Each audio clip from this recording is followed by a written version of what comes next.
zero self-pity, zero blaming, zero negativity, just work, right? Working on the things and finding ways to get better. That's the only way, that's the only direction that we go as it relates to our team and trying to attain progress. So Clemson, obviously an excellent football team, stacked with talent, very well coached, championship caliber program for a while now, and looking forward to this opportunity coming up on Saturday. So that being said, questions. How do you keep the team? Football, obviously, you always look back a little bit, just to correct. You look at the film, and you're very fair, very critical of yourself, you know that. You look back and correct, right? You keep looking forward to it, not ensuring that 2 losses in a row don't become something that you swallow up. Sure, you do it with leadership at all levels. You do it at the coaching level. You do it with the best leaders on your team. You do it with honesty. You do it with transparency. I think if you ever deviate from that is when you create issues. I think what's very clear to us is, yeah, we've made a lot of progress as a team. You know, offensively and defensively, the improvement statistically is staggering. It's really, really good. But we've made some really good plays in some critical moments, and we've hurt ourselves in some critical moments. And that's, when I say, I mean at all levels, you know, because we take everything as players and as coaches. And that is very tangible. You know, that's something that you could see on film. That's something that you feel, obviously, when the things are good and when you feel the consequences. So I think whenever it's real, then moving forward is something that is, you know, it's never easy, but the challenge and the approach to it is very real. How do you attack improving ball security at this stage of the season? Yeah, you know, it's a question that you feel like you face that question every single year. And you almost feel like you always hear a generic answer, right? You attack that every way you possibly can. You got to see it on film first. How's it showing up? Second part, how do you simulate it in practice, right? How do you get game speed going in practice? Well, you got to practice really hard. How do you get, whether it be the scout team, whether it be the defense stripping at the ball and knocking it out, giving the type of looks that you're going to feel on game day, and then making it a legitimate competition where you got to hang on to the ball to be able to show and display that you can do that in critical situations.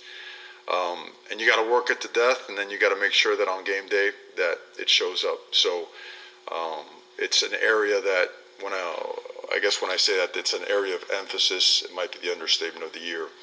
We've gotten the results early in the year that we wanted. We haven't in the last few, and all focus is on working on it and getting it better. Your view on when things went sideways in the third quarter, was it primarily because of the turnovers, or what else was the breakdown in your mind? Well, I think it was part of it, right? I mean, they went down the field and scored. You know, we had a bust, you know, down in our area from a cover standpoint. We compounded the problem with turning the ball right back to them and giving them an opportunity to score again when we were moving the ball very effectively. You know, the last 3 times we touched the ball, 3 of the 4 times we moved it well and scored, including the field goal before the half. And when we got the ball, we were moving it well. You know, we had an error, and it gave them the momentum back, and we found ourselves playing catch-up the entire time. That being said, when you watch film, the effort is good. It's good the whole way, you know. And to a point where at the end you have the ball, you're down by 10, but, you know, you fought yourself to a position where if you make a couple plays, you could be down by 7, you could be down by 3. You give yourself a chance. Either way, it was never turned down. You know, the game was not all right where guys kept working, that's what we look for on film. It's what you look for all the time, especially in a game where you're not doing well. Because if you sense or if you see that, you know, you're not coaching to a high level or trying to find a way to win, if you're not playing as hard as you can to find a way to win, then that's a problem. That's where you got to make a change. After watching the tape, what stood out about the run defense and that performance? Didn't you guys would like to, I'm sure. Well, I think the tempo got us. You know, got to be honest with that. And you saw that on tape.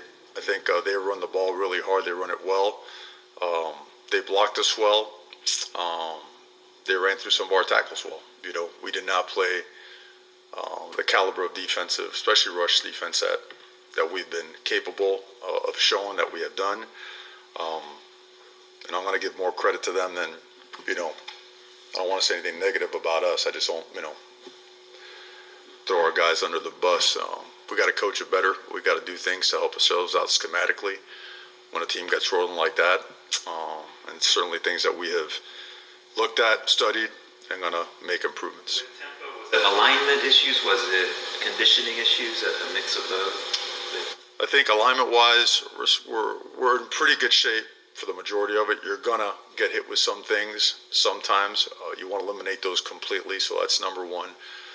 Number two, conditioning does play a factor, so that's where tempo can hurt you, obviously. Mario, how would you evaluate the offensive line? They played, I saw that I think Taylor got pressured more than twice as much as any other game on Saturday. Well, I think when you got to throw the ball that much, you're in like pure drop back mode. That's hard. That's hard at any level, the NFL, college football. So I don't have the totals in front of me of how many times they're worked, but these are obvious drop back situations where the guys can pin their ears back, and so you're going to have some of that, And so it's look, if we have to throw it 50 times because we're nuts, we got to do it. And I think everybody on the team and everyone on the staff understands that. You're not going to all of a sudden not do that because you want to protect yourself statistically. That's not it. The only chance we had of winning the game was throwing the ball like we did. We had some breakdowns, but we also did a really good job blocking some of their stunts, their pressures. They're good players that they have a high sack total, and for the most part, we did some really good things. And then this question might kind of flow out of that one, but where do you want to improve in the run game? Obviously, a tough game Saturday, and Clemson's got a top 10 rush defense. Mm-hmm. Well, it starts with that, right? The line of scrimmage, first and foremost, finding numbers, angles, leverages that go with that. It's a little bit of everything, right? From the tight ends to the offensive line to what we designed to the running backs, is making sure that we get on track and establishing, not only the run game, but just getting in rhythm offensively. You also have to make sure you're calling plays to give your players a chance. If the box is stacked beyond what the numbers that you can block and the leverages are not there, you may have to throw it around a little bit. But we certainly want to produce at a higher level in the run game. Mario, you just mentioned conditioning 6 games into a season. How do you correct that? How do you improve on that area? More players playing, more players capable of playing at a higher level, so you can rotate more guys in. We stated early in the season that playing time was going to be earned. It just wasn't going to be a birthright where you go in just because you're the next guy. Well, you got to be able to earn that. If not, we got to move pieces around and put people in there that have earned the right to play. So that's first and foremost. We got to develop more guys. We're not going to use injuries or youth as any kind of excuse. If you're wearing a U on your helmet and on your jersey, we got to get you ready, and that's what the focus is on. Tyler revealed after the game that he was playing through some stuff in this game this morning. He said he's fine, of course, but I'm sure you've heard it now. I know you don't talk about injuries, but since he brought it up, what's the level of concern with For him playing 0. Was he banged up in the game? Yeah, he got banged up, But is he tough? Absolutely. He's really tough. He wants to win. He's ready to roll. kind of alluded to it earlier? You're down 10. And there's not time for 2 scores yet. There's still buy-in, there's still effort being made on that last drive. You haven't had, it doesn't seem like that kids start it seems like there's still a lot of effort, a lot of care, and that leaves reaction from this, the biggest reaction the other night. It sounds like more of a bigger question than it's not, but just how important is that part that you have kids that you can see the level of buy-in that they have? And yeah, they're not getting the result they want, but you see buy-in. Yeah, well, that's a big part of the progress, probably the biggest part, right? The guys that, when the care factor is high and they've seen that they have made progress in so many areas and it hurts that much, when things aren't going our way, yeah, that's critically important. You can't have anything without that. And honestly, you can't bring people into the organization that aren't like that. And there was something we had mentioned before. If people are easily broken or fold when things get tough, it's the wrong business to be in. And certainly, as you're, progressing as a program, it's the one thing you really got to stay away from. You got to stay away from weak-mindedness. You got to be resilient, and most importantly, you got to always stick together. I think that unfortunately, these young men are subjected to a lot of noise all over the place. But I can't recall ever as as a high school player, as a college player, ever that being a part of any kind of progress. There's a lot of technical stuff going on here today, obviously, right? So it's like it's never part of the equation.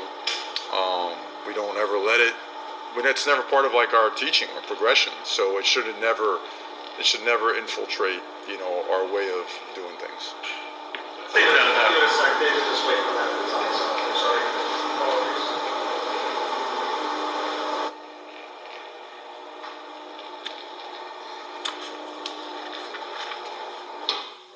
I want to ask you about Clemson's running backs, Shipley and Maffa. What stands out about them? Fast, powerful, right? Guys are bullies, right? They do a great job. They do a great job up front. So do their tight ends. Schematically, they present a lot of eyewash, a lot of challenges, but they're physical football team. Those are a lot of stacked classes of high caliber talent, coming together, and they do a really, really good job. They're a couple plays away from being 6-0. So they present a lot of challenges, and again, we're looking forward to being at our best on Saturday.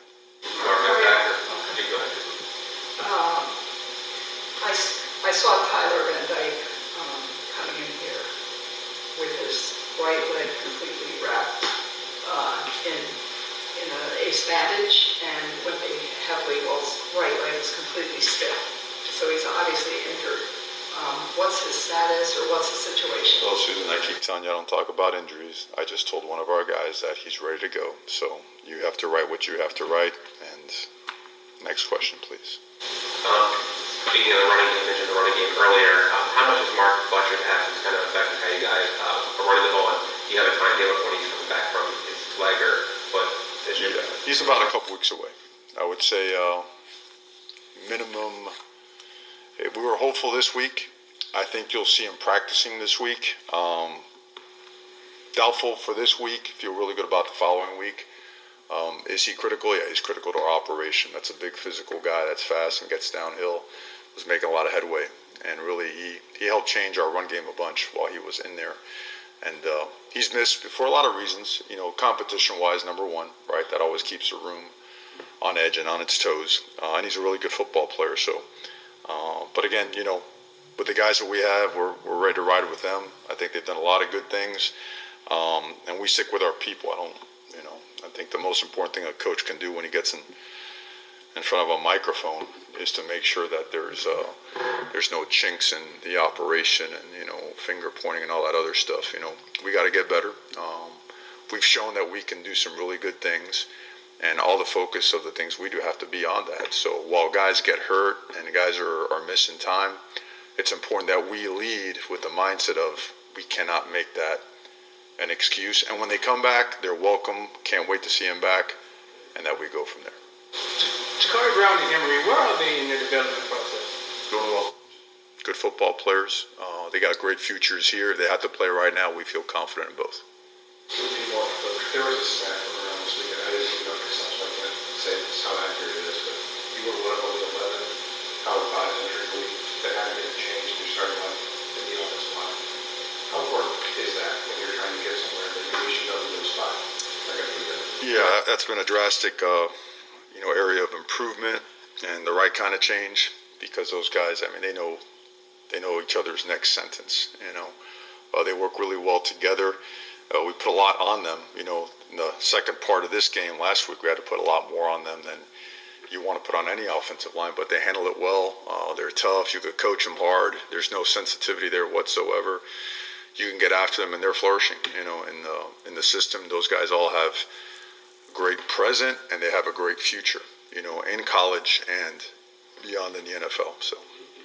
Mario, there hasn't been a lot of production from the tight end position as a whole. Your thoughts on that, and then how's Elijah? I guess got in there. We've called their number a couple times, and they weren't targeted due to a pressure or a coverage, or the ball was dictated to go somewhere else.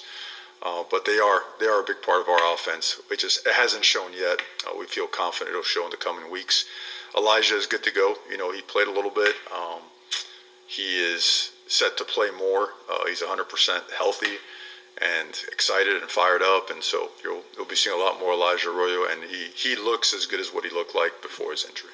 What does that do to the offense if the tight end production is up? Just what can that help, or how can it help an offense? Well, it just makes you that much more difficult to stop. There's another area of the field, another position group that you have to be aware of. Certainly, it puts a little more stress on the defense as well. Can create some matchup opportunities for us and some issues for the opponent. So, in the run game, those guys have been extremely effective. Both them and then Elijah in his role as well. So, we feel very confident about that group now and going forward.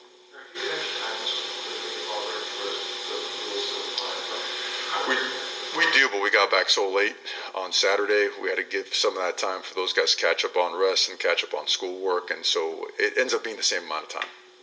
So there's not really much of a difference for them. It gives us extra time for them to be over here and watch more film, some more nutritional opportunities and whatnot. But the rest of the schedule is once you start the season, the Sunday through Saturday is as is.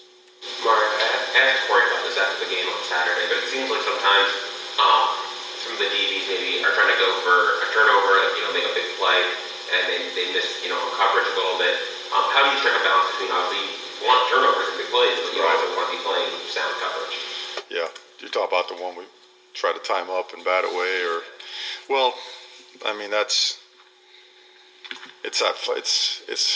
it is a fine line, right, between having a guy be a ball player. They've been playing football since they've been this big, right, and they can make you right sometimes when you're wrong, on the wrong call, and they could turn a routine play into a great play. We have to focus on being really good at our routine plays. Does that make sense? Because our issues and our follow-ups on routine plays have hurt us. I don't know if that makes sense, but if you look at the ones that end up really hurting us, those are routine, okay? And those are lapses that we have to fix. We have to coach better. We have to teach better. We have to create teaching progressions that correct that. That's what we do. And again, there's no shying away from that. There's no excuses. There's no finger point. There's no blame. There's no get down. That's not the way it's ever going to work here. It's not. It's a very honest and transparent and right at you approach because that's the best form of respect. Does that make sense? So again, getting really, really good and airtight on everyone just doing their job. All of us. That's the focal. Okay. All right, guys. Thank you.